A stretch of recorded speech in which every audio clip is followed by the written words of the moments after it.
Good morning. I'm going to continue the story where I left off with my entry into the Army. Um, but I will actually start by backing up just a little bit to tell you that in November, over Thanksgiving in 1967, about two months before entering the Army, I actually made another trip by bus, by Greyhound, through Oklahoma and West Texas and in New Mexico, stopped in Arizona, actually stayed in a dorm with another person that had been a graduate student, was now at Arizona State, I think, in Flagstaff. I stayed in Flagstaff, and I took a bus up to Grand Canyon and saw it and came back, went on to Los Angeles and visited John in Pasadena, California. His parents were impressed. They thought I was going to get a PhD in math, and I kind of played that up. And we talked about music and everything, and still, I was a romantic. I thought that romanticism was an innovation, which gave me, the chills and fever endings of music like Rachmaninoff's Piano Concerti and the Mahler symphonies. I was starting to become a little more familiar with them and so forth. And it was kind of a philosophical thing, that there was sort of a dark side to particularly German romanticism, where how some people could interpret it and what would what happened in Europe. You could say that, with the history of some people and so forth. I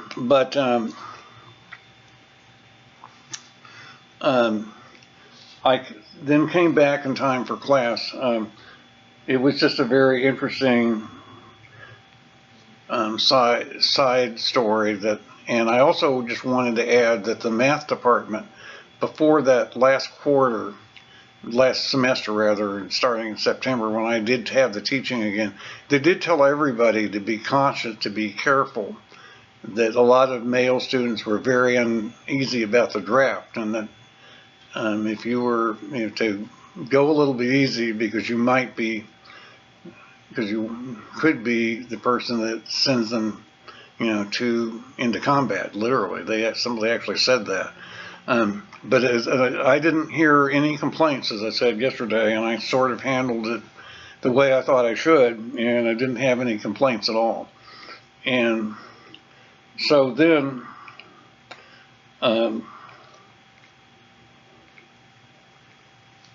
I came to the time of entering the Army, and it was less than 2 weeks after I had, turned in the grades and gone home. The last night, I think, was a Tuesday night in the house. I played some chess with some friends. I remember playing Haydn's 104th Symphony. Is the last thing I heard on my record player before, or my VM stereo, before taking a bus. I got there too late in Richmond, and the induction center was in a government building. I think it was in this second building on Broad Street in Richmond. And so they put us up in the Jefferson Hotel, which was about 6 blocks away. And at that time, the Greyhound bus station wasn't very far away. It's moved since then. But I remember the night I had met somebody having supper there, at the bus station, before I went into the hotel. And then I went to the movies to see Valley of the Dolls, and came back to the hotel. Thought I was going to have it to myself, and then the guy came back, and when he took off his shirt, it was apparent that the middle of his chest was horribly scarred, and he said that in chemistry class in high school he'd had an accident and had sulfuric acid burns. Really strange way to start, strange last night before going into the Army. And then the next day, I was, inducted in this building. We took the oath of not oath of office, but we were sworn into the service. I don't think the Marine Corps was drafting then, although sometimes people got drafted by the Marines. And they gave us a meal ticket, We had supper. You could bum around till the bus left around 6, and had supper, and then got on the bus and rode down to Fort Jackson in Columbia, South Carolina. I even remember the signs warning how close Fort Jackson was. And then once you step off that bus, your life, it was around 2 in the morning when we got there. It wasn't cold. It was probably in the low 40s outside. Your life changes instantly into regimentation and being screamed at and everything. They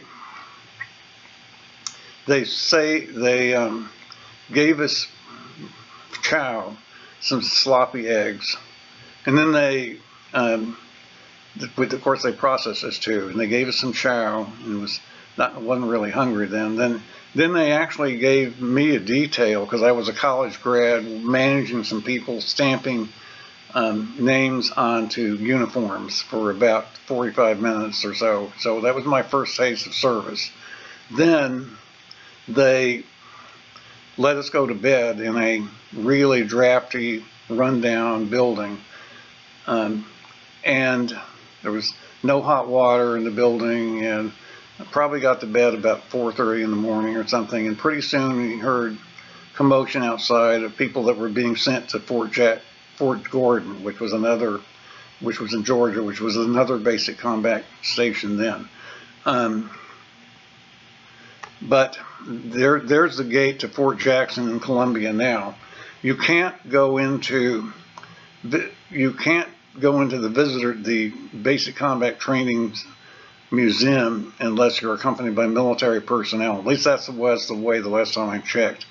But they have an online museum with lots and lots of pictures of the exhibits. So I'm going to show a few of them here. They're public domain, so that should be fine. But that's the gate. And that's a picture of the actual museum.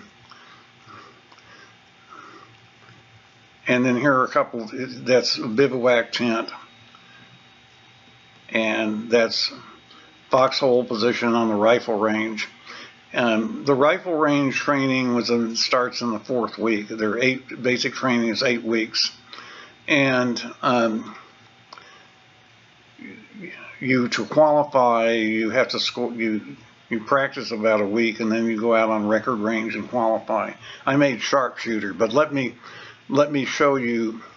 I made a list of what you have to get through basic training. It's 8 weeks, and the first thing, of course, is dealing with uniforms and inspections. The physical combat proficiency test, and that was the hooker for me. To pass, you have to get 300 points out of 500. I used to have the card in my drawer in there, and I don't know where it went. But they give you the PT in the 2nd week of basic, and I scored 190. Now, the events were the low crawl, which are on a mat, the run, dodge, and jump, the overhand ladder, which is, if you think of it, it's, hanging, walking a ladder that's horizontal, only one hand at a time, because you don't have time. You can't do it in time if you have to use both hands on each run. And I couldn't do that at first. I didn't have enough upper body strength. The run, dodge, and jump, the overhand ladder, the mile run, which is in combat boots, and the fireman carry. They used to have a grenade throw as an event too, and they dropped that. I think maybe we had to do that as part of the G3 or something. You had, at the end of basic, you had what you call G3 testing, and there were 2 written tests. And you had to do some practical tests in first aid, drill and ceremony, bayonet, individual tactical training, and then assembling weapons. And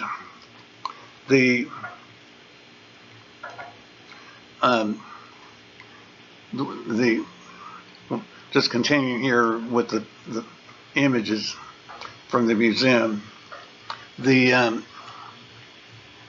That's another typical building and exhibit. This picture didn't come out very well. This is from the Army Museum in Fort Belvoir, but that's an M14 and that's an M16. There isn't any drill and ceremony for the M16, or there wasn't then. I learned how to take apart and clean an M14, which is that, and then that's an M16. And then I'll get to my assignment at the Pentagon pretty soon.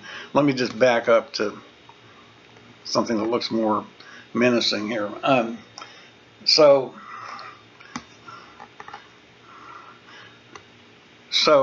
the other stuff you had to go through was like night infiltration, where they shoot laser tracers over you and live fire over you and on bivouac, and so you had to qualify in the rifle range, and also the gas chamber. We had to do that. We had to go in to get a gas chamber and take off our protective mask.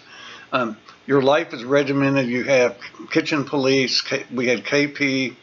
You had it about every 12 days, maybe, sometimes on the weekends. You'd have to go in after chow the night before, and you'd work. Then you'd have to be gotten up at 3:30 in the morning, and you'd work until about 8:30 that night. And then, so imagine being a fast food worker now, or whatever. And then guard duty, where you would walk around a post in a 2-hour shift. You'd be gotten up twice in the middle of the night to do a guard duty, and then be brought back to your barracks. So you didn't get very much sleep. So you learned to deal without much sleep. It got better after reception station was kind of bad because it was cold. Then it started getting better for me. But then, we went out to the rifle range. We were even starting to hear about peace talks in Vietnam, maybe coming up, while we were assembling ammo and everything, and practicing. And then I got the flu, and I wound up in the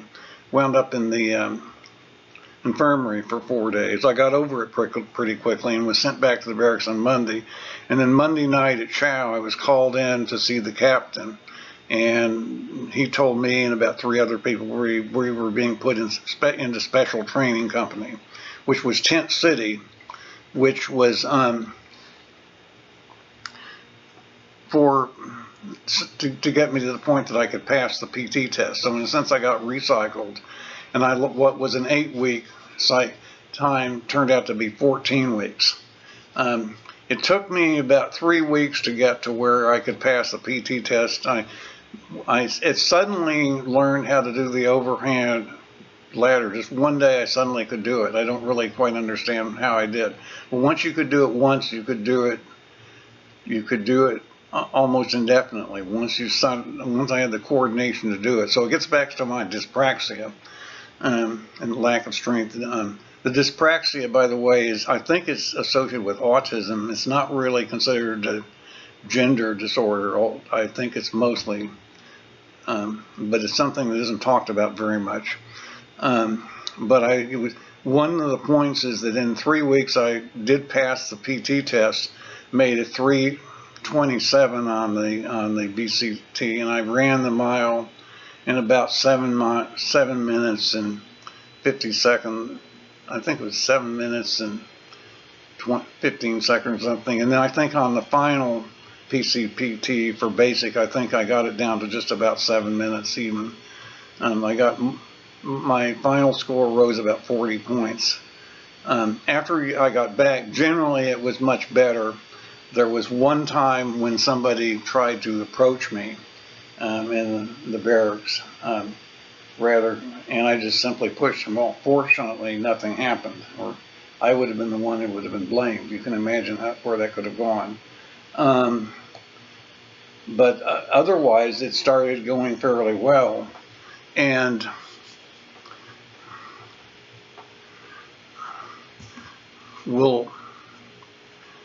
I eventually got an assignment at the I got orders to serve in the Pentagon as a mathematician, 01E20, and I reported there at the 1st of June.